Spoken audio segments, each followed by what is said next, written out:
Well, hello everybody and welcome to the Business Growth Club. This is video number 2 in your 5-part series as a warm welcome to all of our new members to the Business Growth Club and to kickstart your membership, to give you some ideas that you can use straight away and apply in your business and start to see some success. Yesterday we looked at some target markets and how you can make that work in your business. Today we're going to look at some marketing messages you can use, specifically 5 ideas that any business can apply very quickly to start to see some success, even in their existing marketing or in the next marketing campaign that you produce.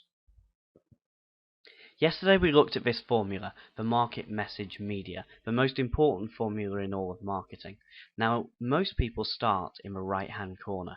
They pick a website, they do an advert, they go networking, and they don't get the results they know their business deserves, and they wonder why.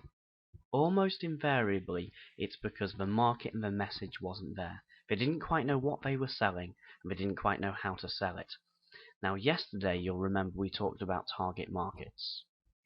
We talked about the 80-20 idea, the idea that just 20% of your customers give you 80% of your profits, and we concluded that if just 2 in every 10 customers are so profitable, why don't we focus our whole business around attracting more of those highly profitable, highly lucrative customers and less of the people who don't give us so much money?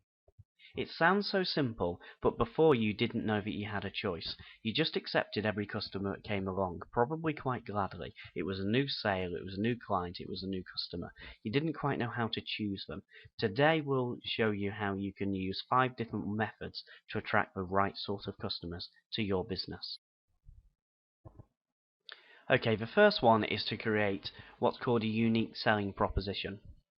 Now, I don't personally like the idea of a USP because it's a bit global. It seems a bit too big business to me.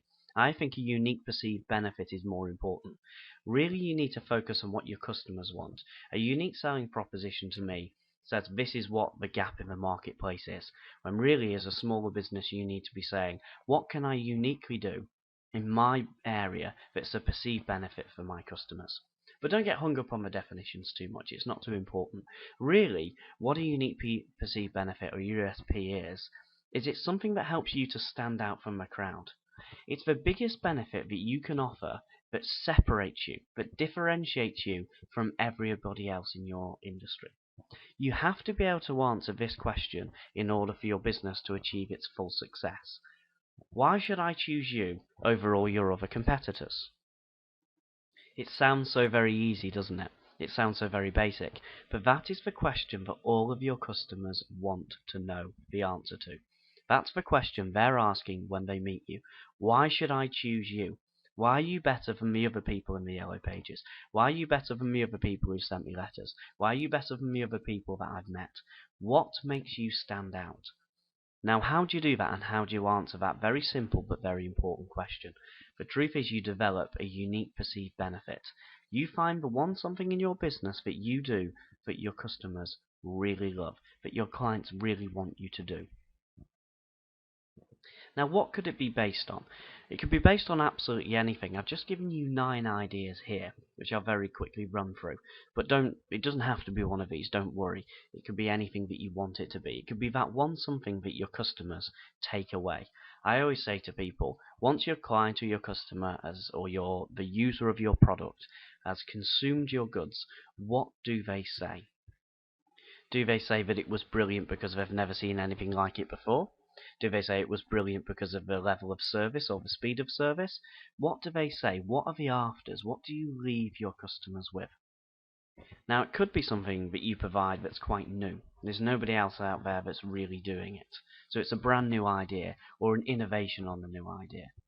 It could be because of your quality. It could be that what you do is different to everybody else. Now, when I say that, I don't mean say you provide quality customer service. That's kind of too bland. Everybody says that. I'm saying if you genuinely do have very high quality. So it might be that you provide wine, and it's a particular type of wine that only you provide in the UK, or only you can provide it to certain restaurants in the right quantity. It has to be really something around quality. The third one is expertise. Is there something that you provide that other people can't provide? Have you got unique skills or unique knowledge? What expertise can you bring to the marketplace?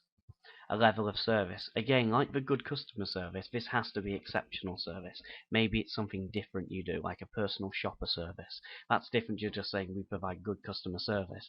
It's saying we're going to find someone who'll help you shop around the store and find the right stuff for you. It could be based on speed of service. Do you deliver something very quickly?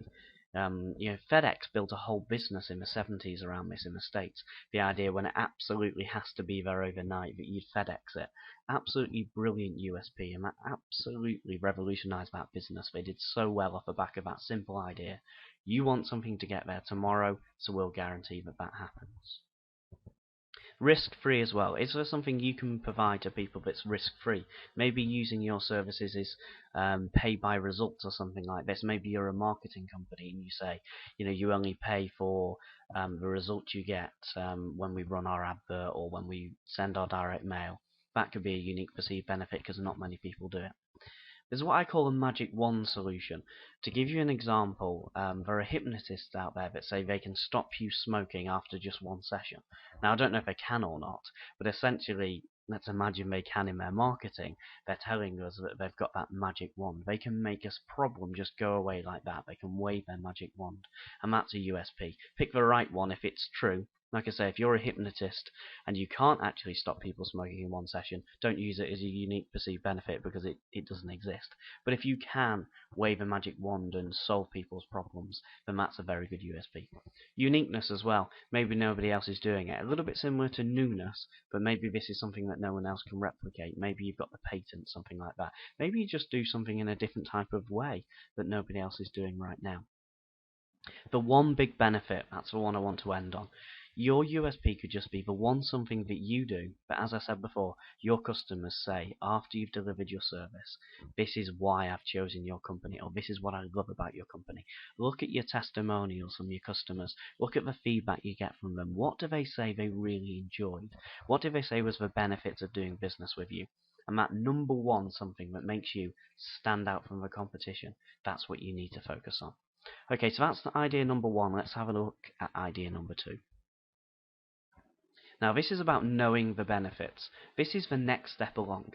You've got your unique perceived benefit, the number one headline of your business, but you need to drill down in a little bit more detail. You need to tell people the list of benefits, the great things that you do. But more specifically, you need to differentiate between features and benefits. You've probably heard the old idea that features tell and benefits sell. Well, that's absolutely true. And I'm going to show you on the next slide the difference between just stating a feature, which isn't very attractive, and stating a benefit. Because when you state a feature, it doesn't mean anything to people. People want to know the benefit of the feature that you're providing. What do I mean by that? Well, have a look at this next slide. I'll just give you a few moments to read.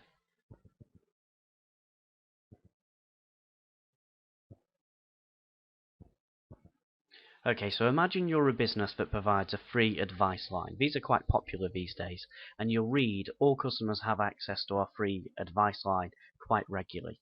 But that's just a feature, that just states what it is. But what would you prefer? All customers having access to a free advice line, or to be told as a valued customer you can get proven expert advice whenever you want it without having to pay an extra penny for it? Okay, the advice line is the proven expert advice whenever you want it, and the free part is without having to pay an extra penny for it. Do you see how the top one's a bland statement? It's of some value, but it's not of great value. It's certainly not going to stop people in their tracks. Whereas if you use something like the bottom one, that will be much, much quicker to get people's attention. That really will stop people in their tracks.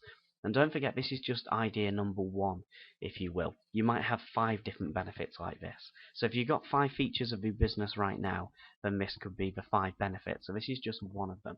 Imagine the effect of having all 5. If you're not quite sure how to find them, a little technique is to write down all of the features in your business on the left-hand side of your page. And then on the right-hand side of the page, ask yourself, what is the outcome of that feature? So if you write down, as we have here, advice line, you'll say that people get expert advice when they want it and they don't have to pay a penny for it.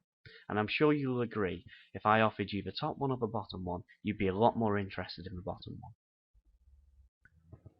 one. Okay, idea number 3. This is Again, one of the most important areas of business growth is a lot of marketing doesn't actually have an offer. Now, marketing is not really very much if it's not an offer. The whole point of marketing is to make somebody an offer. You go out to market to your marketplace, your potential customers, your prospects, with a special offer. That's what you do. That's the purpose of marketing. The problem is most businesses aren't very explicit about it. They don't say, this is our offer. They say, let me introduce you to our services. Or they say, we do, like the builder example yesterday, we do loft conversions, but we also do extensions and bricklaying and improvements and all of that sort of stuff. They don't actually say, dear potential customer, I want to make you an offer.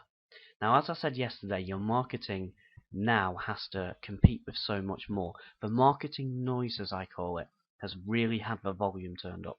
Wherever you go, it doesn't matter what media you go to, there is so much marketing.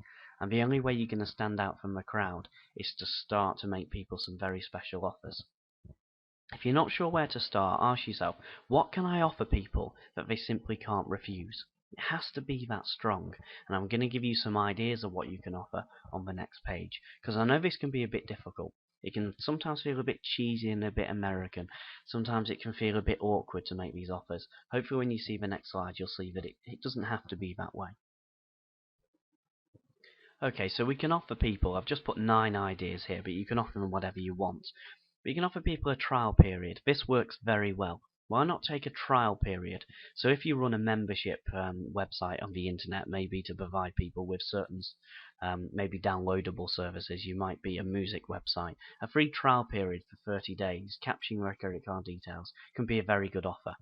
Now, if you just said to people, I've got this great online music store, would you like to join for £50 a month? Not many people will agree. If you give them a special offer for a trial period, a lot more people are likely to respond. And that's what these special offers are all about. They're giving people a reason to respond. A free sample is another one. Give away some of your services for free. Obviously, you'll all go to the supermarket and someone will be promoting the next cup of coffee or the next slice of cheese or whatever. But your business can follow that as well.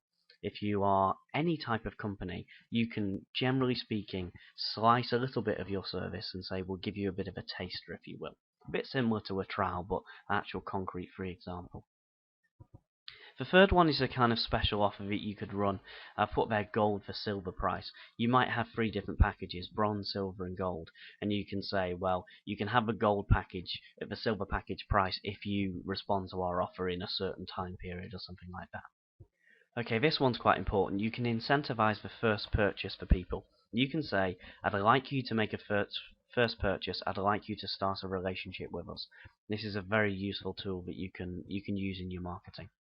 The fifth one is valuable information. If you're a service sector business and you provide, like we said yesterday about the business coach, you provide business advice, you could maybe record a short video or produce a small report and say, would you like to respond to this, and you get people interested. A free consultation. These days, I would say if you are offering a free consultation, I would give it a special name. I wouldn't say free consultation. Say if you are that business coach, I would offer people something a little bit more than that. Maybe you can offer them the new business startup session as a free consultation or something like that. Just something that sounds a little bit more interesting than a free consultation. An expert review. If you're an expert, and we're all experts in the businesses we run, you can say, I'll give you an expert review. Generally speaking, that will review their current provision, and obviously the idea that you might be the people to solve all the problems that you may spot is a nice little tactic you can use. Seasonal offers work very well. Sometimes people say to me they're quite uncomfortable about running offers because it seems a bit Americanized or a bit cheesy or a bit uncomfortable. But then a seasonal offer, a Christmas offer, an Easter offer, a birthday offer, a first anniversary offer, whatever it happens to be, sometimes that's a lighter way and it doesn't feel quite so dramatic. Not that there's anything wrong with special offers, but I know sometimes people can feel a little bit awkward about them. And the ninth one is quite a good idea as well, as a referral voucher. These work very well if you've got a group of connected customers. So if it's you do a small residential area, then you can get a lot of the local people. If you're in the business community, something like that, a close-knit community, you can actually incentivize people, and you can say, I'll give you a free gift. Maybe a common one these days is Marks and Spencer's vouchers, or 10% off next year's services, or something like that. Just incentivize people to start talking about your business and start to pass referrals to you. It doesn't have to be a financial incentive. There can be all sorts of incentives. Just sometimes asking your customers, can you refer anybody else, and making it easy for them is all that you need to do. Okay, so that's enough about offers. Let's have a look at idea number 4. Idea number 4 is all about proving it. As I put at the top of the screen there, we're all skeptics these days. We're all skeptical about everybody who comes to sell us something. We see selling as a negative these days. People need to know how good you, your products, your services, your business is. They want to know, how can I trust you? How can I start a relationship with you? And one of the best ways you can prove that they can do that is to use your previous customers. Because people will say, if it worked for people like me, then it will work for me as well. So you reduce the resistance. This can work very well, especially if you're in a trust industry. If you are the builder we talked about yesterday doing the loft conversions, if you've got 20 people saying how good you are, how well you did their loft conversion, how reputable you are, then obviously that's really going to help. You can do it a couple of ways these days. You can do case studies and testimonials the old-fashioned way via a letter or a leaflet. From your customers, a leaflet that you produce yourself to use some pictures and some quotes and some copy to say how well you did on a certain job. They still work very well, but as I say, they're quite old-fashioned ideas. Video testimonials work quite well. They're very easy to do. In a few weeks' time, we'll be covering testimonials in more detail, and we'll show you how, for a very inexpensive fee, you can get yourself a camera so you can record video testimonials. It's quite powerful for people to go onto your website and see one of your customers there talking about how good you are. Imagine the power that would have for people visiting your website or something like that. Okay, the 5th one, the final one for today, is action. The whole point of marketing is to make somebody do something.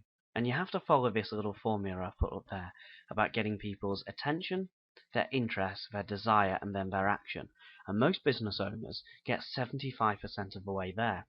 They've grabbed their attention, they've got their interest, they've got their desire. You do all of that by using your special offers, your benefits, your unique perceived benefit, all of that sort of stuff. You get people right to a point when they want to purchase, and then you don't actually close on the deal. You don't actually give them a real reason to reply and a real reason to take action. The trouble is, it's too easy for people to look at your marketing piece, be it an advert, a letter, meet you at an event, whatever it happens to be, and say, that person was great, I'd like to purchase from them. But of course, life gets in the way. People get busy. You can't allow people's busyness to get in the way of your business success. So we have to encourage people to take action.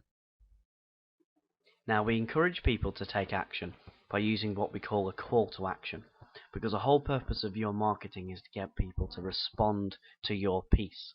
Now, you'll know from this recording that really you want people to respond to your special offer. But don't worry, you don't have to do it in a cheesy way. You don't have to do it like the TV adverts do, where they say, this great sale must end Bank Holiday Monday. You don't need to be that cheesy. I've just put some examples up on the screen there. Imagine that you're you're a graphic designer, and you provide a free graphic design session for your first customers. Obviously, you're looking to develop a long-term relationship. You're also looking to get some print work out of it. So you can say, reply within 7 days to qualify for your free design session. Do you see how it's not as cheesy as saying Bank Holiday Monday, but it will still encourage people to reply? Or let's say you sell to new businesses, and you can say, as a new business, I can only make this offer available to you for the next 30 days, pushing on the idea that they've just started the business and it's an offer just for them. It personalizes it.